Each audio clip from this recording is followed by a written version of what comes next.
Pemeriksaan fisik dewasa yaitu dengan cara pemeriksaan TTP atau bisa disebut dengan tanda-tanda vital.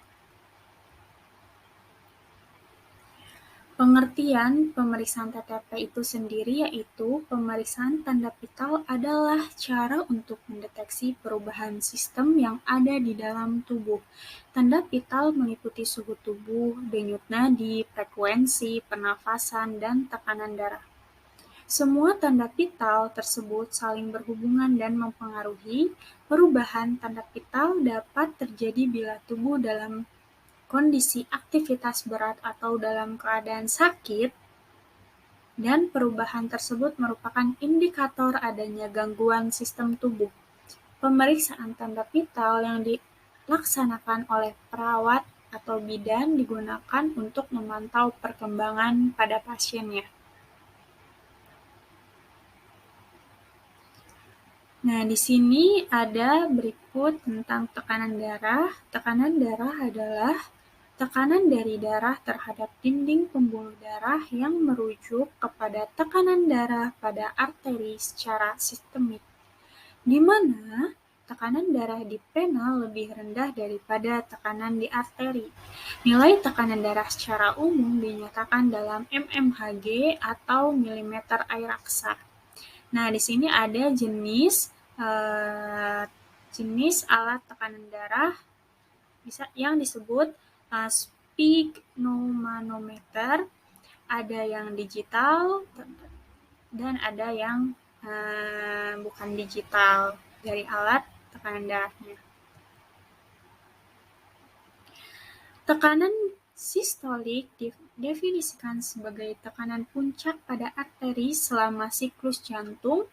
Tekanan diastolik merupakan tekanan terendah pada fase istirahat siklus jantung. Selama gerakan jantung dapat terdengar dua macam suara yang disebabkan oleh katup-katup yang menutup secara pasif.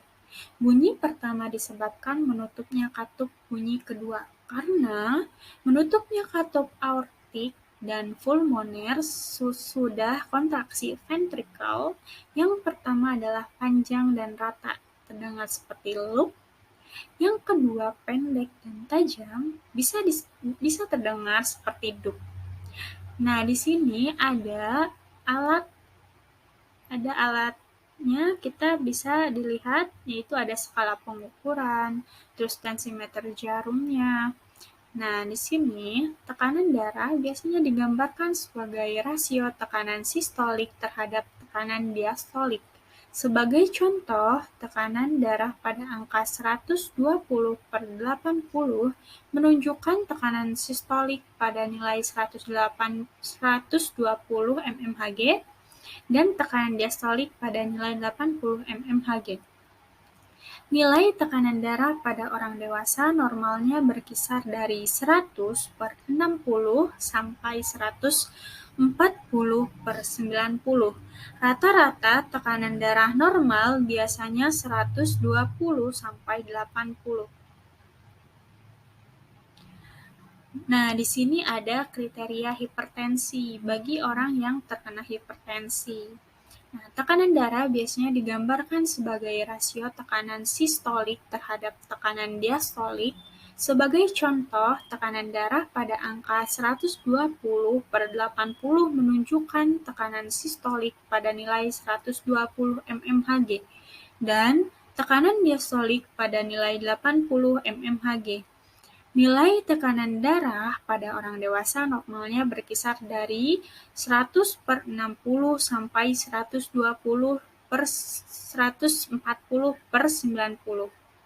Rata-rata tekanan darah normal biasanya 120/80. Nah, menurut WHO, apabila diukur dalam keadaan istirahat dan kondisi tenang, sistol bisa 160 mmHg dan diastol bisa 90 mmHg. Kategorinya yaitu hipotensi, sistolnya 90, diastol 60, normalnya yaitu 90/119, diastolnya 60/79, prehipertensi 120 sampai 139, Diastolnya bisa 80/89. Hipertensi derajat pertama yaitu 140/159. Diastolnya bisa 90/99. Hipertensi derajat kedua yaitu 160/179. Diastolnya bisa 100/109. Krisis hipertensi ini yang paling tinggi, tekanan darahnya bisa 180 atau bisa lebih. Nah, diastolnya itu 110 atau bisa juga lebih, misalkan 120.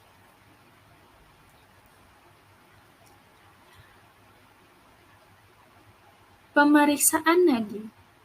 Denyut nadi adalah getaran atau denyut darah di dalam pembuluh darah arteri akibat kontraksi ventrikel kiri jantung. Waktu yang tepat untuk mengecek denyut nadi adalah saat bangun pagi dan sebelum melakukan aktivitas apapun. Pada saat itu, masih rileks dan tubuh masih terbebas dari zat-zat pengganggu.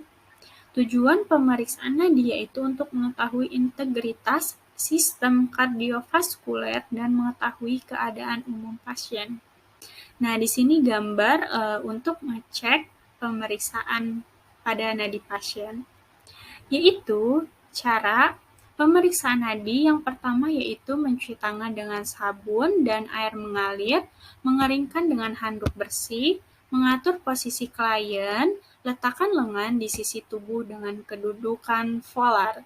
Yang ketiga yaitu tentukan letak arteri atau bisa disebut dengan denyut nadi yang akan dihitung.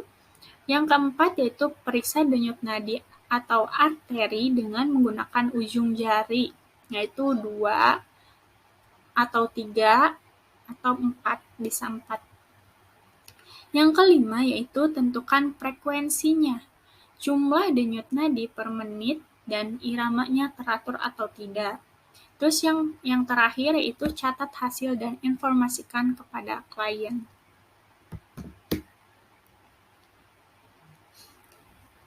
Di sini ada juga tentang pemeriksaan pernafasan.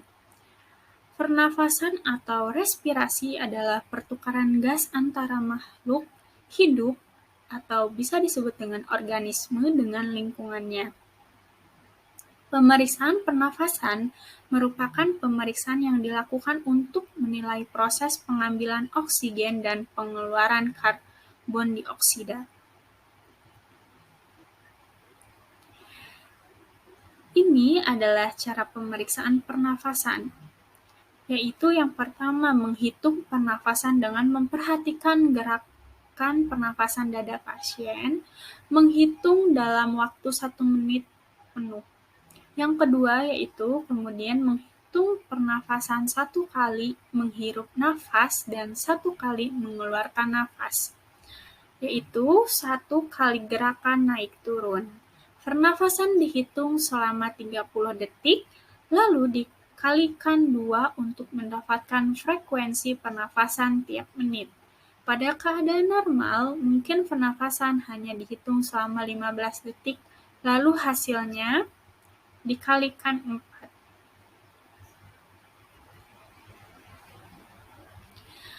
Di sini ada pemeriksaan suhu tubuh. Suhu tubuh adalah ukuran dari kemampuan tubuh dalam menghasilkan dan menyingkirkan hawa panas. Suhu tubuh bisa dipengaruhi oleh berbagai hal, misalnya suhu lingkungan. Tinggi atau rendahnya suhu tubuh seseorang juga bisa mencerminkan kondisi kesehatannya. Nah, di sini ada 5 cara untuk mengukur suhu tubuh, mana yang paling akurat, yang A atau bisa disebut dengan yang pertama, yaitu di bawah ketiak atau metode aksila, menggunakan termometer digital dan cocok untuk bayi dan anak kecil. Posisi alat berada di bagian tengah ketiak dan tidak terjepit terlalu ketat. Waktu dibutuhkan sekitar 1 menit hingga terdengar bunyi. Tingkat akurasi sedang hingga tinggi. Yang kedua atau B di dalam mulut yaitu metode oral. Oral itu mulut. Dengan termometer digital, menggunakan termometer digital dan cocok untuk anak di atas usia 5 tahun. Posisi alat di bawah lidah dan mulut tertutup. Waktu dibutuhkan sekitar 1 menit hingga terdengar bunyi. Tingkat akurasi sedang hingga tinggi. Yang ketiga atau C di dalam telinga atau bisa disebut dengan metode timpani.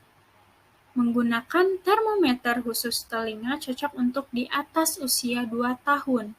Posisi alat lurus terhadap saluran lubang telinga.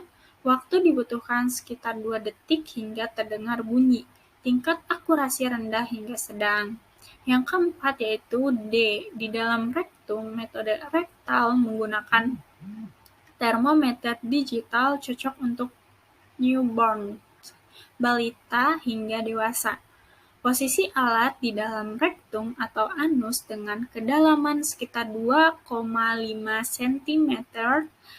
Waktu dibutuhkan sekitar 1 menit hingga terdengar bunyi. Tingkat akurasi tinggi. Yang terakhir atau bisa disebut yang kelima yaitu termometer dahi, metode non-kontak. Menggunakan termometer infrared dengan posisi alat berjarak tertentu dari dahi, waktu dibutuhkan sekitar 2 detik hingga terdengar bunyi. Tingkat akurasi rendah hingga sedang. Di sini untuk pembahasannya yaitu saya sendiri yang bernama Rahma Novianti dari Prodi S1 Kebidanan semester 4. Terima kasih. Assalamualaikum warahmatullahi wabarakatuh.